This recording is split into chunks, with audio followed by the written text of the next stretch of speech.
धर्मेंद्र प्रधान का इस्तीफा इस आंदोलन की सबसे बड़ी अचीवमेंट थी, इस आंदोलन का सबसे बड़ा सक्सेस था। वो तो एक सक्सेस था, लेकिन हम मानते हैं कि इस मूवमेंट की जो सबसे बड़ी सक्सेस थी, जो सबसे बड़ी अचीवमेंट थी, वो धर्मेंद्र प्रधान का इस्तीफा नहीं था।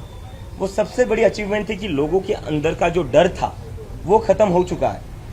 जिन लोगों को जिस देश को इस सरकार ने पिछले 10-12 साल में डरा कर रखा था, धमका कर रखा था कि खबरदार अगर किसी ने भी सवाल किया सरकार से तो उनके ऊपर केसेस करे जाएंगे, जेल में डाला जाएगा। उसके बाद भी देश के युवा सड़कों पर उतरे और इस तरह उतरे कि इस सरकार को झुकना पड़ा। तो हम मानते हैं इस आंदोलन की सबसे बड़ी अचीवमेंट जो है वो है लोगों के मन के अंदर का डर खत्म होना। इस युवा ने इस देश को उसकी आवाज वापस दी है, लोकतंत्र वापस दिया है, देश को हिम्मत दी है फिर से सरकार से सवाल करने की, जवाबदेही मांगने की। तो ये सबसे बड़ी अचीवमेंट है हमारी। और कई सारे लोगों के मन में अभी प्रश्न है कि कॉकरोच जनता पार्टी की आइडियोलॉजी क्या है, कॉकरोच जनता पार्टी की विचारधारा क्या है। तो मैं उस पर यह कहना चाहता हूं कि कॉकरोच जनता पार्टी की वही विचारधारा, वही आइडियोलॉजी है जो इस देश के संविधान की विचारधारा है। कॉकरोच जनता पार्टी डॉक्टर बाबा साहेब अम्बेडकर, महात्मा गांधी और पंडित जवाहरलाल नेहरू ने जो भारत का सपना देखा था, उनके सपनों का जो भारत था, उनकी जो फिलॉसफीज थी, हमारी विचारधारा भी वही रहेगी। डॉक्टर बाबा साहेब अम्बेडकर का सोशल जस्टिस, महात्मा गांधी का नॉन वायलेंस एंड पीस और पंडित जवाहरलाल नेहरू ने जो मॉडर्न इंडिया का फाउंडेशन किया था, एक सपना देखा था आधुनिक भारत का, वो हमारी आइडियोलॉजी रहेगी, वो हमारी फिलॉसफी रहेगी। उसके बाद आते हैं कि कॉकरोच जनता पार्टी का आगे का एजेंडा क्या है, कॉकरोच जनता पार्टी आगे जाकर क्या करने वाली है। तो मुझे आप सभी लोगों को बताते हुए खुशी हो रही थी कि कई सारे लोग हमें मैसेजेस कर रहे थे, मैसेजेस कमेंट्स पर पूछ रहे थे कि आगे क्या करोगे, आगे क्या करोगे। तो उस पर हम एक अनाउंसमेंट करने जा रहे हैं। सितंबर के महीने में कॉकरोच जनता पार्टी एक नेशन वाइड कैंपेन शुरू करने जा रही है।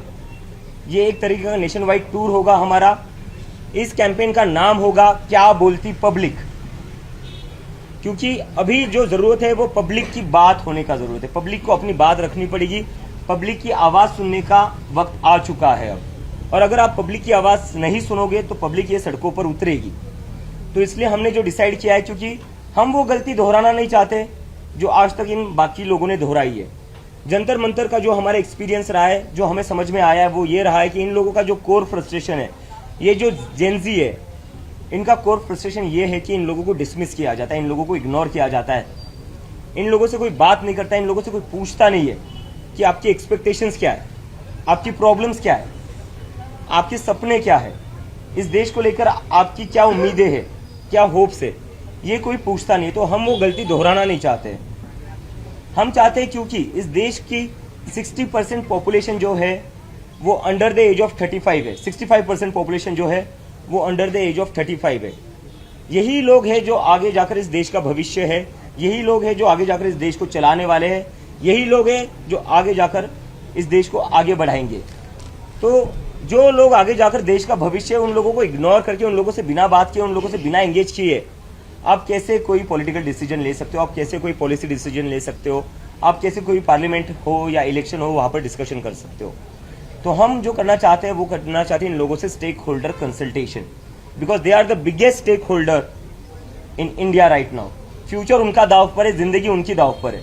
तो कॉकरोच जनता पार्टी इन सभी पूरे देश भर में घूमेगी, इन सभी लोगों से बातचीत करेगी, समझेगी इनके मुद्दे क्या है, इनकी क्या एक्सपेक्टेशंस है, और देश की एक इन टोटलिटी पॉलिटिक्स किस तरीके की होनी चाहिए, पॉलिटिक्स के मुद्दे क्या होने चाहिए। बिकॉज हम शुरुआत से कह रहे कि हम एक प्रेशर ग्रुप है जो चाहते कि एक पॉलिटिकल डिस्कोर्स चेंज हो इस देश का। क्योंकि पॉलिटिकल डिस्कोर्स में हमारे देश के पॉलिटिकल डिस्कोर्स के नाम पर क्या होता है, यूपी में होता है शमशान बनेगा या कब्रिस्तान बनेगा, महाराष्ट्र में आते हैं तो कहते हैं बटोगे या कटोगे। इससे किसी को जॉब्स नहीं मिल रही है, इससे किसी को अच्छी शिक्षा नहीं मिल रही है। तो हम जो चाहते हैं वो ये है कि मुद्दों की बात हो, शिक्षा की बात हो, बेरोजगारी की बात हो, और इसके साथ साथ इस देश के युवा, उनकी जो भी उम्मीदें, उनके जो भी कंसर्न्स हो, बात उस पर हो, देश के युवाओं की बात हो, उनके मन की बात जरूरी है, क्योंकि दे आर इन मेजॉरिटी, उनकी बात आपको सुननी पड़ेगी। और इसके साथ साथ हमारा जो अभी एक ये रहेगा कि कॉकरोच जनता पार्टी किन मुद्दों पर आगे बढ़ेगी। ये तो हो गया क्या बोलती पब्लिक, एक हमारा नेशन वाइड कैंपेन हो गया।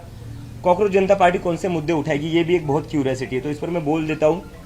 एजुकेशन रिफॉर्म्स एक सबसे बड़ी हमारी टॉप प्रायोरिटी रहेगा, क्योंकि आज हमारी देश की जो भी हालत है वो इसी की वजह से, क्योंकि एजुकेशन प्रायोरिटी नहीं है, ना वो किसी भी पॉलिटिकल पार्टी की है, ना वो सरकार में जो लोग बैठे हुए ना उसकी प्रायोरिटी है।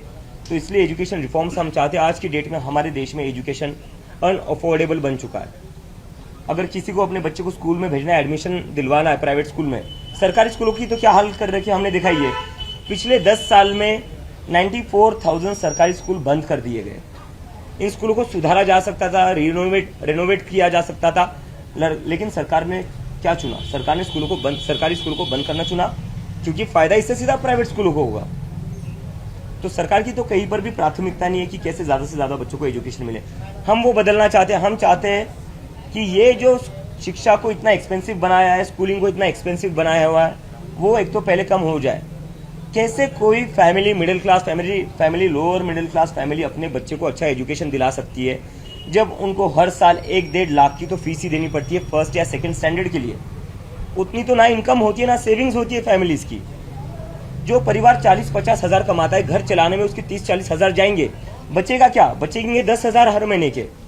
कहाँ से एक साल के वो 1-1.5 लाख भरेंगे? तो ये सबसे पहले कम होना चाहिए। प्राइवेट स्कूलों पर कैप लगना चाहिए फीस के रिगार्डिंग। सरकारी स्कूलों पर सरकार को काम करना पड़ेगा। आपकी जिम्मेदारी है सरकारी स्कूल चलाना। जिस तरह से अपने डीमोनेटाइजेशन के बाद हर जिले में अपने मुख्यालय खोल दिए थे, अपने हेडक्वार्टर्स खोल दिए थे, आपने क्यों वैसे स्कूल्स नहीं खोले? उल्टा आप स्कूल बंद करते गए हो। तो ये नहीं चलेगा। एजुकेशन रिफॉर्म जरूरी है। और ये बस प्राइमरी स्कूल की बात नहीं है, जो कॉलेजेस में भी डोनेशन आते, मैनेजमेंट कोटा चलता है, डोनेशन के नाम पर जो सीटें भरी जाती है। एक तो सीटें कम है हमारे देश में, कॉलेजेस में सीटें कम है, जिसकी वजह से कई लोगों का हक मारा जाता है। मैनेजमेंट कोटा के ऊपर कोई बात नहीं करता है। 25-25, 30-30 लाख देकर वहां पर सीटें भरी जाती है, उसके ऊपर कोई बात नहीं करता है। तो एजुकेशन रिफॉर्म्स को हम पुश करेंगे, जहां पर हम चाहते हैं एजुकेशन अफोर्डेबल बने। ऐसा एक भी इस देश में व्यक्ति ना हो जिसको लगे कि मेरे बच्चे को मैं पढ़ा नहीं सकता, मैं मेरे बच्चे को इंजीनियर नहीं बना सकता, मैं डॉक्टर नहीं बना सकता, मैं साइंटिस्ट नहीं बना सकता, क्योंकि मेरे पास उतना पैसा नहीं। क्योंकि डॉक्टर बाबा साहेब अम्बेडकर ने कहा था, education is a fundamental right. Education is not a business, it's a fundamental right of every kid that is born in India, and we want to ensure that. उसके बाद में है इंस्टीट्यूशनल अकाउंटेबिलिटी। हमारे देश में जो कुछ हो रहा है, उसके बाद से इंस्टीट्यूशनल अकाउंटेबिलिटी हमारे देश में एक बहुत ही डेंजरस सिचुएशन में है। अभी सारे इंस्टीट्यूशंस के ऊपर पब्लिक का भरोसा कम होते जा रहा है। कम क्या होते जा रहा है? गुस्सा बढ़ते जा रहा है कि अकाउंटेबिलिटी कहाँ बची इन इंस्टीट्यूशंस में। हम पॉलिटिक्स की बात करें, लोग कहते हैं कि हम सुबह किसी को एक पार्टी से चुनते हैं, वो शाम को किसी और पार्टी में होता है। सुबह हम एक सरकार के लिए वोट करते हैं, लेकिन शाम को कोई और ही सरकार बन जाती है। और जब वो नहीं होता है तो ईडी सीबीआई भेजकर पार्टियों को तोड़ा जाता है। तो एक जो पॉलिटिकल सिस्टम है, उसके ऊपर से भी लोगों का भरोसा उठते जा रहा है। और अगर ऐसा चलता रहा तो इस देश के डेमोक्रेसी के लिए बहुत ही डेंजरस साइन है।